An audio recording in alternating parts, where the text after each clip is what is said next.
اللہ علیہ وآلہ وسلم کل کی بات جانتے تھے۔ بخاری میں حدیث ہے، حضور صلی اللہ علیہ وآلہ وسلم کے پاس کچھ قبائل کے بندے آئے، انہوں نے کہا یا رسول اللہ ہم نے اسلام قبول کر لیا، ہمارے ساتھ کچھ ایسے بندے بھیجے جو ہمیں دین سکھائیں۔ حضور صلی اللہ علیہ وآلہ وسلم نے 70 قاری حضرات 70 صحابہ کو ان کے ساتھ بھیجا، اور انہوں نے بے ایمانی کی، خیانت کی، اور رستے میں صحابہ اکرام کو شہید کر دیا۔ اب حضور صلی اللہ علیہ وآلہ وسلم کو اس بات کا پتہ ایک منتھ بعد لگا، ایک منتھ بعد۔ اگر حضور صلی اللہ علیہ وآلہ وسلم کل کی بات جانتے تھے تو نعوذ باللہ ثم نعوذ باللہ، آپ لوگ یہ کہہ رہے ہیں کہ حضور صلی اللہ علیہ وآلہ وسلم نے جان بوجھ کے صحابہ کو ان کے ساتھ بھیجا، مرنے کے لیے بھیجا۔ اور صحابہ کا عقیدہ بھی سن لیں، جب صحابہ کی گردنیں کاٹی جا رہی تھی، جب صحابہ کو شہید کیا جا رہا تھا، تو وہ کہہ رہے تھے یا اللہ ہمارے حال کی خبر حضور صلی اللہ علیہ وآلہ وسلم تک پہنچا دینا۔ میرے بھائیوں، صحابہ کا بھی یہ عقیدہ تھا کہ حضور صلی اللہ علیہ وآلہ وسلم کل کی بات کو نہیں جانتے۔ بسم اللہ الرحمن الرحیم۔ سامعین محترم، انجینئر محمد علی مرزا کے اسٹوڈنٹ نے مفتی راشد محمود رضوی صاحب کے حوالے سے ایک کلپ بنایا، اور اس کلپ کے اندر علم غیب کے موضوع پر اس نے گفتگو کی، اور کہا کہ علم غیب کے موضوع پر جو ہے وہ بہت سارے لوگوں میں غلطیاں پائی جاتی ہیں، کوئی کیا کہتا ہے کوئی کیا کہتا ہے۔ پھر انہوں نے کچھ چیزیں آگے بیان کی، یعنی بتانا وہ یہ چاہ رہے تھے کہ جو ہم علم غیب سمجھے ہیں وہی درست ہے۔ آج انشاءاللہ ان کی اس ویڈیو پر تبصرہ کریں گے۔ اول اس بات کو دیکھیں کہ ایسے لوگ جو بنیادی علم بھی نہیں رکھتے قرآن اور حدیث کا، اور جب میں نے ان کی ویڈیوز دیکھی، اور پہلے بھی میں ان کی چند ویڈیوز میں نے دیکھی ہیں، تو یہ لوگ قرآن اور حدیث کا سطحی علم بھی نہیں رکھتے۔ یہ بس جو ہاتھ لگی حدیث آئی اور سنا دی، اور سمجھ یہ رہے ہیں کہ بھئی ہم جو ہے بڑے قرآن کو جانتے ہیں، حدیث کو جانتے ہیں۔ اب موصوف کو دیکھیں، ان کی حالت دیکھیں۔ میں ان سے گزارش کروں گا کہ بھائی جب بھی قرآن پڑھو تو قرآن کو اپنے سامنے رکھ لیا کرو اگر صحیح نہیں پڑھا جا رہا۔ انہوں نے اس ویڈیو کے اندر 2 آیتیں پڑھی، قل لا املك لنفسي نفعا ولا ضرا الا ما شاء الله ولو كنت عالم الغيب لاستكثرت من الخير۔ اسی طرح ایک اور جگہ قرآن پاک میں آیا قل اقول لكم عندي خزائن الله، اے پیغمبر ان سے کہو میں یہ نہیں کہتا کہ میرے پاس اللہ کے خزانے ہیں، ولا عالم الغیب، اور نہ ہی میرے پاس غیب کا علم ہے۔ تو یہ سورہ اعراف کی آیت انہوں نے پڑھی، تو آگے یہ کہتے ہیں وَلَوْ كُنْتُ أَعْلَمُ الْغَيْبَ تھا، اور انہوں نے پڑھا عالم الغیب، حالانکہ اعلم الغیب تھا۔ اچھا یہ ایک غلطی نہیں، دو مرتبہ انہوں نے یہی لفظ پڑھا۔ ایک آیت انہوں نے سورہ اعراف سے پڑھی، اور ایک آیت انہوں نے سورہ انعام سے پڑھی۔ اس کے اندر بھی جو ہے وہاں پر اعلم الغیب تھا، انہوں نے عالم الغیب پڑھا۔ قُلْ لَا أَقُولُ لَكُمْ عِنْدِي خَزَائِنُ اللَّهِ وَلَا أَعْلَمُ الْغَيْبَ، لیکن انہوں نے عالم الغیب پڑھا۔ تو ان سے گزارش ہے کہ قرآن نہیں پڑھنا آتا تو دیکھ کے پڑھ لیا کرے، بغیر دیکھے اگر لفظوں کی غلطی ہو رہی ہے۔ میں یہ نہیں کہہ رہا تم لوگوں کو قرآن ہی پڑھنا نہیں آتا، ہم نے اصولی گفتگو کرنی ہے، چونکہ آگے اور بھی گفتگو جاری رہے گی، کہیں یہ نہ ہو آپ یہ کہہ کر بھاگ جائیں کہ یہ دیکھو مولوی حضرات تو وہی ہماری غلطیوں پہ آتے ہیں کہ قرآن، او بھائی جو ہم دلیل دے رہے ہیں اس پہ بات کرو۔ آئیے ان کی دلیل جو انہوں نے استدلالات کی ہے ان پر ہم گفتگو کر لیتے ہیں۔ سب سے پہلے انہوں نے علم غیب کی تعریف کری۔ بیسیکلی علم غیب کہتے کس کو ہیں؟ ماضی، حال، مستقبل کا پورا علم۔ زمین میں جو کچھ ہے، زمین کے اندر کتنا سونا ہے، کتنی چاندی ہے، کتنا تانبا ہے، کتنا پانی ہے، اس کا علم۔ آسمان میں جو کچھ ہے اس کا سارا علم، آسمان اور زمین کے درمیان جو کچھ ہے اس کا سارا علم، قطرے سے لے کر سمندر تک سارا علم۔ اس کائنات میں کتنے حیوان ہیں، کتنے جانور ہیں، کتنے چرند پرند ہیں، اس کائنات میں کتنے جنات ہیں، کتنے انسان ہیں، اور انسانوں کے جسم پر کتنے بال ہیں، اس سب کے علم کو علم غیب کہتے ہیں۔ کہتے ہیں کہ ماضی، حال، مستقبل کا پورا علم، زمین کے اندر جو کچھ ہے، کتنا سونا، کتنی چاندی، کتنا تانبا، مختلف چیزیں انہوں نے بیان کی، اور کہا کہ اس سے کہتے ہیں علم غیب۔ یعنی جو زمین و آسمان میں ہے، جو مشرق و مغرب کے اندر ہے، ان تمام کا علم اگر کسی کے پاس ہے تو وہ علم غیب کو جاننے والا ہے۔ اچھا پھر آگے انہوں نے ایک آیت پڑھی وَلَا يُحِيطُونَ بِشَيْءٍ مِّنْ عِلْمِهِ إِلَّا بِمَا شَاءَ۔ اس آیت کے اندر انہوں نے اس کے ترجمے کے اندر بڑی زبردست ڈنڈی ماری. اس کو کہتے ہیں علم غیب. اللہ تعالیٰ قرآن پاک میں فرماتا ہے وَلَا يُحِيطُونَ بِشَيْءٍ مِّنْ عِلْمِهِ إِلَّا بِمَا شَاءَ، کہ میری مخلوق والے میرے علم میں سے ایک چیز کا بھی پورا علم نہیں رکھتے. اور کہا کہ اور کوئی بھی شخص مخلوق میں سے اللہ کے علم کا احاطہ نہیں کر سکتا. آگے الا بما شاء لکھا تھا، اس کا ترجمہ کیا ہی نہیں.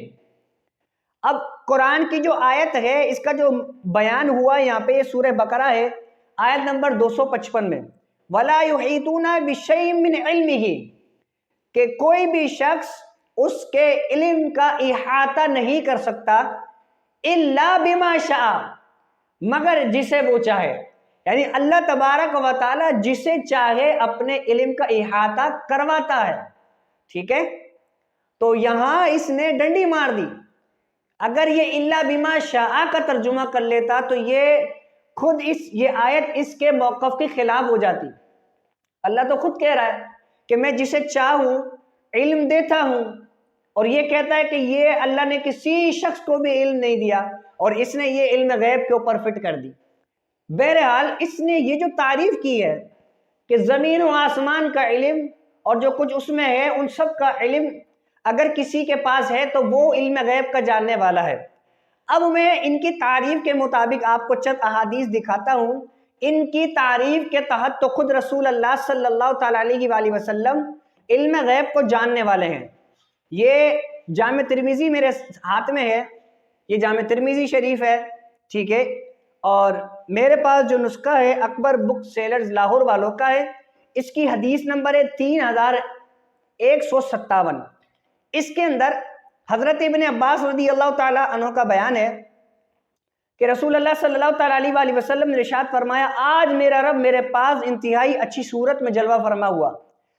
راوی کہتے ہیں کہ میرے خیال کے مطابق یہ ارشاد فرمایا کہ خواب میں تشریف لایا اور دریافت فرمایا اے محمد صلی اللہ تعالیٰ علیہ وآلہ وسلم، اس کا علم رکھتے ہو کہ ملائکہ مقربین کس بات کے متعلق جھگڑ رہے ہیں؟ میں عرض گزار ہوا مجھے معلوم نہیں. آپ صلی اللہ تعالیٰ علیہ وآلہ وسلم نے ارشاد فرمایا پھر رب تعالیٰ نے اپنے دست اقدس کو میرے دونوں شانوں کے مابین رکھا، جس کی میں نے ٹھنڈک اپنی چھاتی اقدس میں پائی یا اپنے سینے میں پائی. آگے فرماتے ہیں رسول اللہ اور میں نے سب کو جان لیا جو بھی زمین و آسمان میں موجود ہے. آپ کی اس تعریف کے متعلق آپ جو کہہ رہے تھے کہ پورا علم زمین کے اندر آسمان کے اندر جو ہے، حضور کہہ رہے ہیں فَعَلِمْتُ مَا فِي السَّمَاوَاتِ وَمَا فِي الْأَرْضِ. اب یہ جو علم رسول اللہ کو دیا گیا جو زمین و آسمان میں ہے، ان سب کا علم رسول اللہ کو اللہ تبارک و تعالیٰ نے دے دیا. پھر اللہ تبارک و تعالیٰ نے اس کے آگے آتا ہے کہ رسول اللہ سے پھر وہی سوال کیا کہ ملا الاعلیٰ کیوں جھگڑ رہے ہیں؟ تو حضور نے فرمایا جی مجھے پتا ہے وہ کیوں جھگڑ رہے ہیں.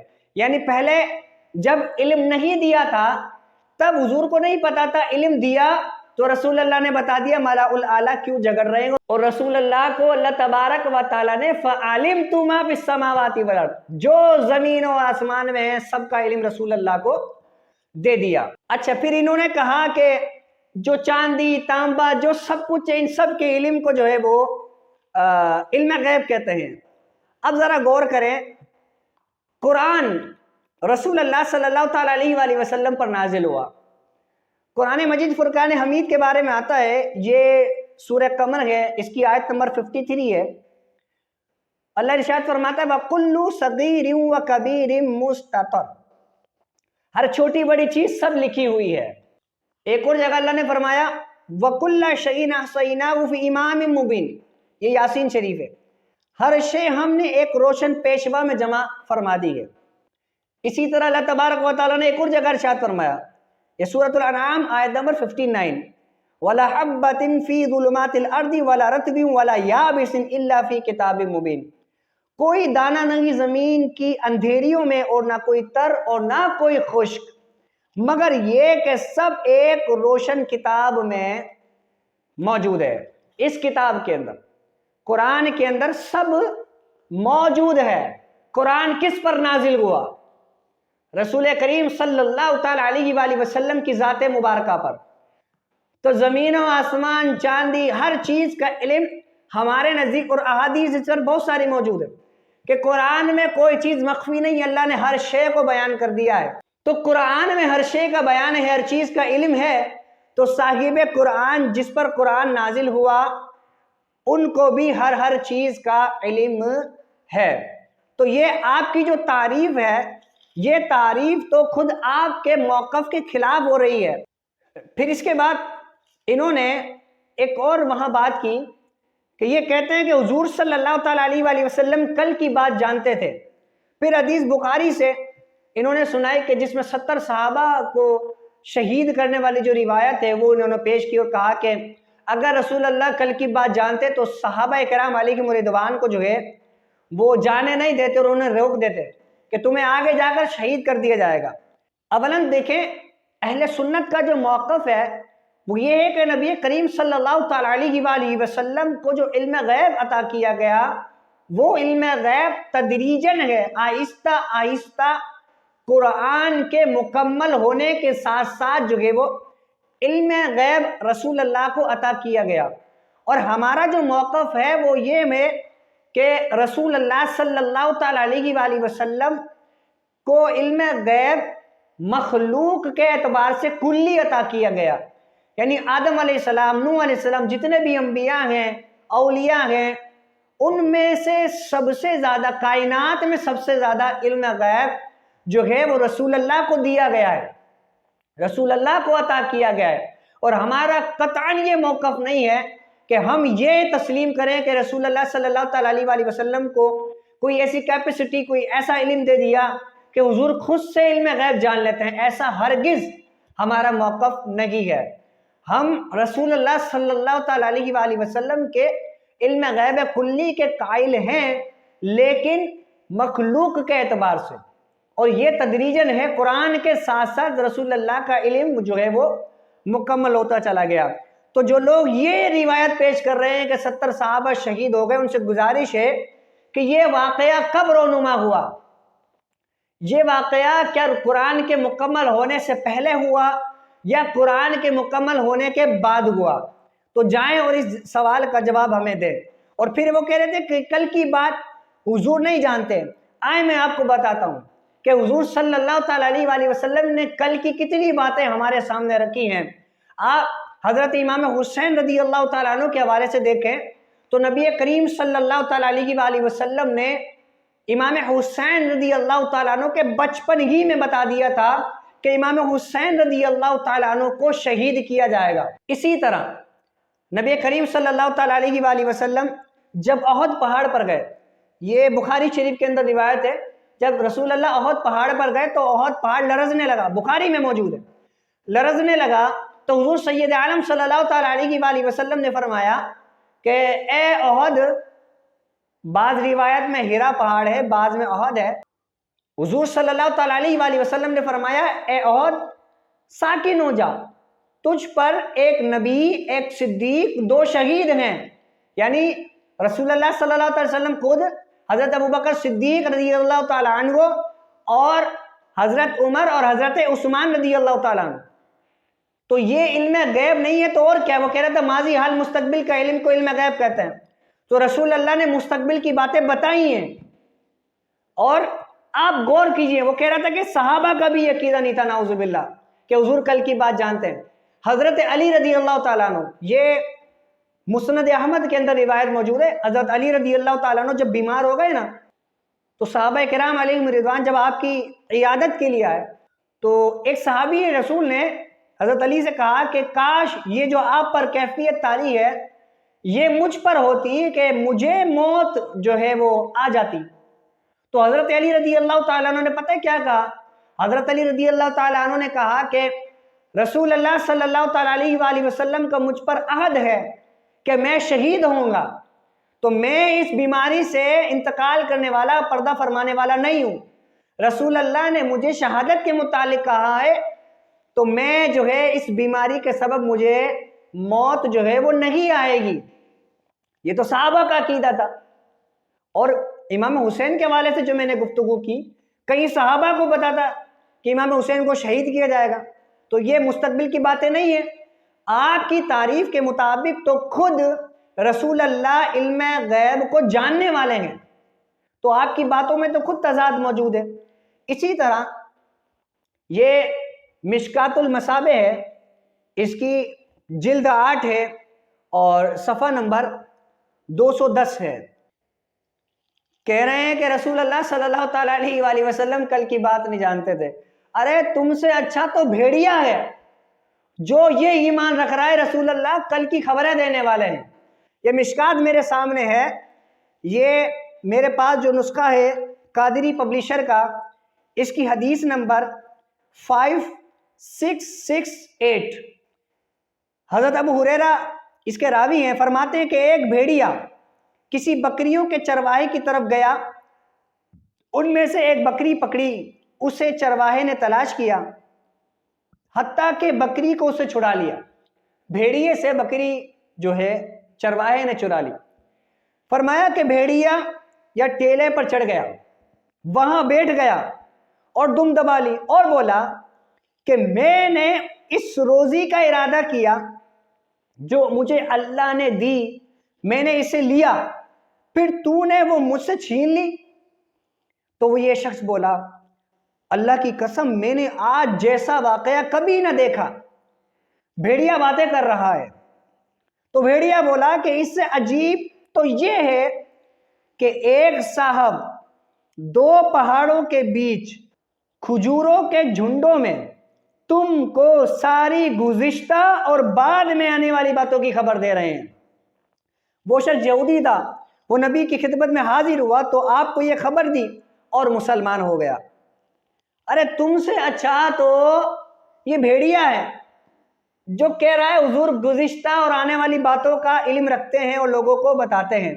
اسی طرح صحیح مسلم ہے، اس کی جلد سویم جلد 3 ہے اور اس کا صفحہ نمبر 729 ہے۔ یہ آپ کے سامنے میں نے رکھ دی ہے، 729 اکبر بک سیلرز لاہور کے چھاپ ہے اس کی۔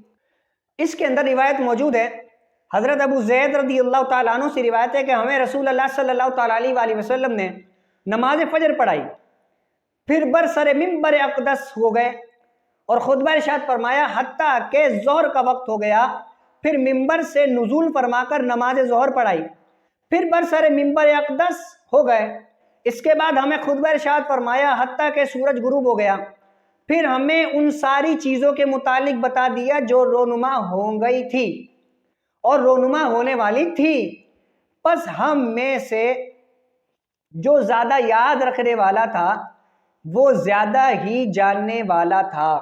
یعنی نبی کریم صلی اللہ تعالیٰ علیہ وآلہ وسلم نے جو کچھ ہونا تھا اور جو کچھ ہوگا وہ سب کا سب صحابہ کرام کے سامنے رکھ دیا تھا۔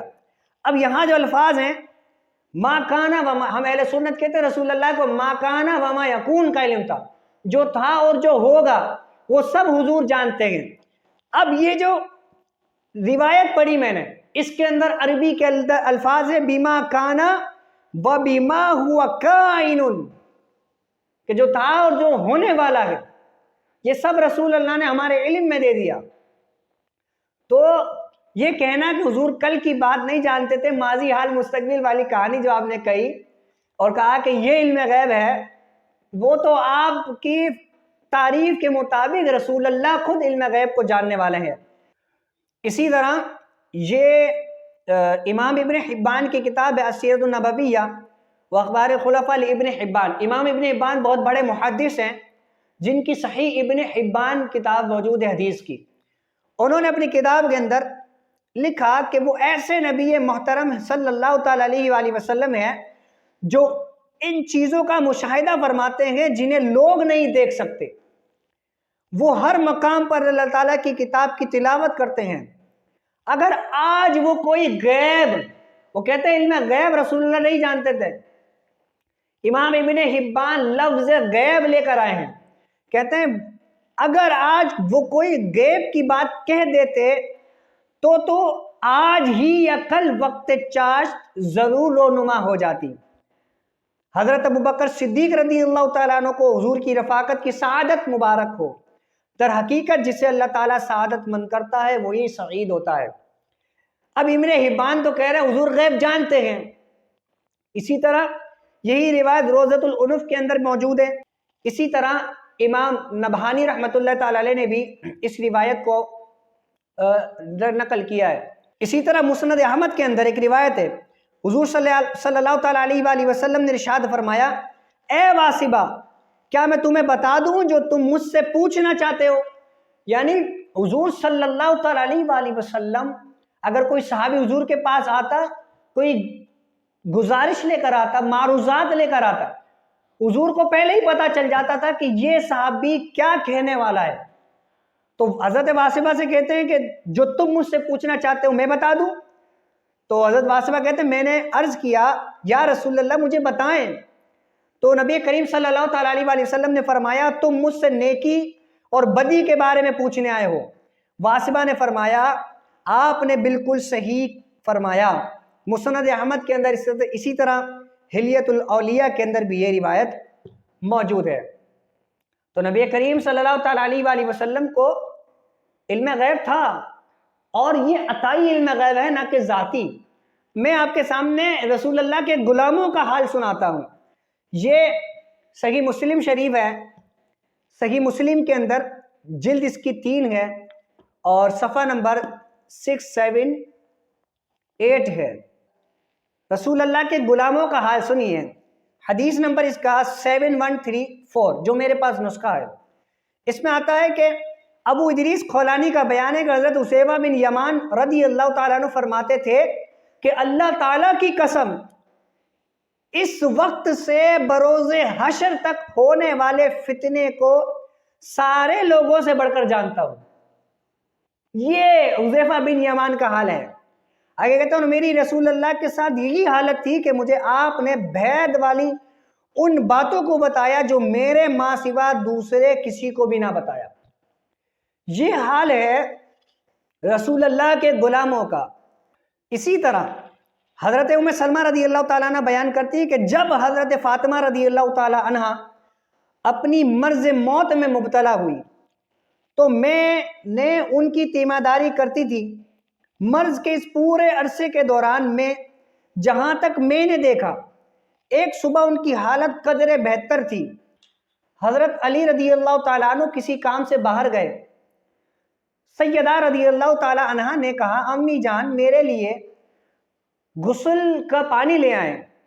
میں پانی لائی، آپ رضی اللہ تعالیٰ عنہ نے اچھی طرح غسل کیا، پھر فرمایا امی جان مجھے نیا لباس دیں۔ میں نے ایسا ہی کیا۔ اسے آپ رضی اللہ تعالیٰ عنہ نے زیبتن فرمایا اور قبلہ رخ ہو کر لیٹ گئی، ہاتھ مبارک رخسار مبارک کے نیچے کر لیا، پھر فرمایا امی جان اب میری وفات ہوگی، میں پاک ہو چکی ہوں، لہٰذا کوئی مجھے بے پردہ نہ کرے۔ بس اسی جگہ آپ کی وفات ہو گئی۔ حضرت ام سلمہ رضی اللہ تعالیٰ عنہ کہتی ہیں بعد ازاں حضرت علی رضی اللہ تعالیٰ عنہ تشریف لائے اور میں نے انہیں سیدہ کے وصال کی اطلاع دی۔ یہ مسند احمد کے اندر بھی روایت موجود ہے، حدیث نمبر 27656۔ اسی طرح فضائل صحابہ کے اندر بھی موجود ہے، حدیث نمبر 1084۔ طبقات ابن سعد کے اندر بھی یہ روایت موجود ہے۔ تو آپ کا جو دعویٰ تھا وہ تو زمین دوز ہو چکا ہے کہ رسول اللہ کل کی بات نہیں جانتے تھے۔ یہ رسول اللہ کے غلاموں کا حال ہے کہ رسول اللہ صلی اللہ تعالیٰ علیہ وآلہ وسلم کے غلام اور حضرت فاطمہ رضی اللہ تعالیٰ عنہ کے بارے میں تو رسول اللہ نے پہلے ہی بتا دیا تھا۔ جب رسول اللہ صلی اللہ تعالیٰ علیہ وآلہ وسلم اپنے پردہ فرمانے سے پہلے جب انہوں نے رسول اللہ نے خبر دی کہ اب میرا وقت قریب ہے کہ میں پردہ فرما جاؤں، تو حضرت فاطمہ جو ہے رونے لگی۔ تو رسول اللہ صلی اللہ تعالیٰ علیہ وآلہ وسلم نے حضرت فاطمہ رضی اللہ تعالیٰ عنہ کے کان میں کچھ کہا، تو حضرت فاطمہ بتاتی ہے کہ میرے کان میں رسول اللہ نے جب کیونکہ غمگین تھی جیسے حضور نے کچھ کہا تو حضرت فاطمہ مسکرانے لگی۔ تو حضرت فاطمہ کے کان میں کیا کہا تھا؟ رسول اللہ نے کہا تھا کہ اے فاطمہ تم مجھ سے سب سے پہلے ملو گی، یعنی حضور صلی اللہ تعالیٰ علیہ وآلہ وسلم جو ہے رسول اللہ صلی اللہ تعالی وسلم کو یہ بھی علم تھا کہ سب سے پہلے حضرت فاطمہ رضی اللہ تعالیٰ عنہ پردہ فرمائیں گی۔ اسی طرح ازواج مطہرات کے متعلق آتا ہے کہ آپ نے یہ فرمایا تھا کہ تم میں، ازواج مطہرات کو مخاطب کر کے فرمایا تھا کہ تم میں سے جس کے دراز ہاتھ ہوں گے سب سے پہلے وہ مجھ سے ملے گی۔ تو یہ ساری چیزیں حضور نے پہلے بہت سارے واقعات ہیں، اگر یہ لوگ مجھے موقع دیں تو ان کے چینل پر روزانہ 1 گھنٹے کا لیکچر علم غیب کے موضوع پر میں کر سکتا ہوں، اور پورے 1 مہینے تک روزانہ 1 گھنٹے قرآن اور حدیث سے انشاءاللہ میں آپ کے سامنے تمام دلائل کو رکھ سکتا ہوں۔ اسی طرح پھر اس نے آگے جا کر کل املک لنفسی والی جو آیت ہے وہ پڑھی، اور کل اقول لکم عندی خزائن اللہ وہ والی، یہ جو 2 آیتیں پڑھی اس میں یہ ثابت کرنے کی کوشش کی کہ رسول اللہ کو تو علم غیب ہے نہیں، حالانکہ خود پیچھے کہہ رہا تھا کہ رسول اللہ کو غیب کی اطلاع دی جاتی ہے۔ تو موقف کے مطابق قرآن کی آیات پیش کی اور خود ان کے موقف کے خلاف ہے، تو مطلقاً ان لوگوں نے علم غیب کا انکار کیا اور پیچھے موقف یہ دیتے ہیں کہ رسول اللہ کو ہم مانتے ہیں کہ رسول اللہ کو اللہ نے علم غیب عطا کیا، اور انبیاء کو کسی کو 100 کسی کو 200 علم غیب جو ہے وہ علم غیب اطلاع دی علم غیب کی۔ او بھائی اطلاع علم غیب کی دینا علم غیب ہی کہلاتا ہے۔ پھر انہوں نے آگے یہ کہا کہ حضور کے پاس اللہ کے خزانے نہیں تھے جس کا یہ لوگ دعویٰ کرتے ہیں۔ یہ آپ کے سامنے میں روایت رکھ دیتا ہوں، رسول اللہ کو خزانے دیے گئے ہیں، یہ صحیح مسلم ہے، اس کا صفحہ نمبر 429 ہے۔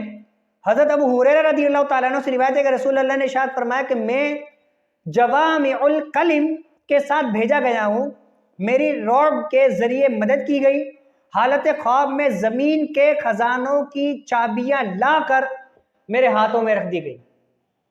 ٹھیک ہے، حضرت ابو ہریرہ نے فرمایا رسول اللہ تو دنیا سے تشریف لے گئے مگر تم ابھی بھی خزانوں کو نکال رکھے ہو۔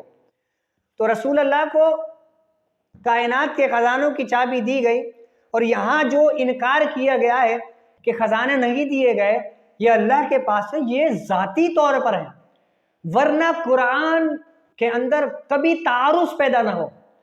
جہاں جہاں قرآن میں علم غیب کی نفی آئی ہے وہ علم غیب کی نفی ذاتی طور پر ہے، اور اہل سنت کا کبھی یہ موقف نہیں ہے رسول اللہ خود سے علم غیب جانتے ہیں، ہم رسول اللہ کے علم غیب عطائی کے قائل ہیں۔ اس کے متعلق بہت ساری قرآن کی آیت احادیث ہم آپ کے سامنے پیش کر سکتے ہیں۔ وَمَا هُوَ عَلَى الْغَيْبِ بِضَنِينٍ، اور یہ نبی غیب بتانے میں بخیل نہیں، یہاں غیب کا لفظ استعمال ہوا ہے، وہ کہتے ہیں اس کو غیب نہیں کہیں گے۔ تو یہ ساری چیزیں ہیں کہ رسول اللہ صلی اللہ تعالیٰ علیہ وآلہ وسلم کو اللہ تبارک و تعالیٰ نے علم غیب عطا فرمایا ہے۔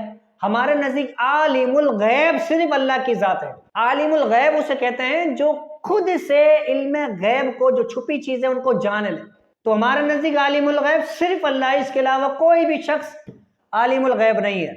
اسی طرح بخاری سے ایک اور روایت پیش کی، آخری بات، کہ حضرت عائشہ صدیقہ رضی اللہ تعالیٰ عنہ فرماتی ہے 3 چیزیں ایسی ہیں جس نے اس کا دعویٰ کیا تو اس نے اللہ پر جھوٹ باندھا۔ اسی طرح بخاری میں ایک اور حدیث ہے، ایک مسروق تابعی سے روایت ہے، حضرت عائشہ رضی اللہ تعالیٰ عنہ فرماتی ہیں کہ 3 چیزیں ایسی ہیں جس کا دعویٰ کیا اس نے اللہ تعالیٰ پر جھوٹ بولا۔ پہلی چیز، جس نے کہا کہ حضور صلی اللہ علیہ وآلہ وسلم نے اللہ تعالیٰ کو معراج کی رات دیکھا ہے، اس نے اللہ تعالیٰ پر جھوٹ باندھا۔ دوسری بات، جس نے کہا کہ حضور صلی اللہ علیہ وآلہ وسلم غیب کا علم جانتے تھے، اس نے بھی اللہ تعالیٰ پر جھوٹ باندھا۔ تیسری بات، جس نے کہا کہ اللہ اور رسول اللہ صلی اللہ علیہ وآلہ وسلم کے درمیان کوئی راز و نیاز کی باتیں ہوتی تھی جس کا دعویٰ یہ صوفی لوگ کرتے ہیں، اس نے بھی اللہ تعالیٰ پر جھوٹ باندھا۔ ان واضح آیات اور حدیث کے بعد اگر کوئی کہتا ہے کہ حضور صلی اللہ علیہ وآلہ وسلم غیب کا علم جانتے تھے تو اس کی عقل پر افسوس ہی کیا جا سکتا ہے۔ پہلی بات، جس نے یہ کہا کہ رسول اللہ صلی اللہ علیہ وسلم نے اللہ کو معراج کی رات دیکھا، اس نے اللہ پر جھوٹ باندھا۔ دوسری بات، جس نے کہا حضور غیب کا علم جانتے تھے تو اس نے بھی اللہ پر جھوٹ باندھا۔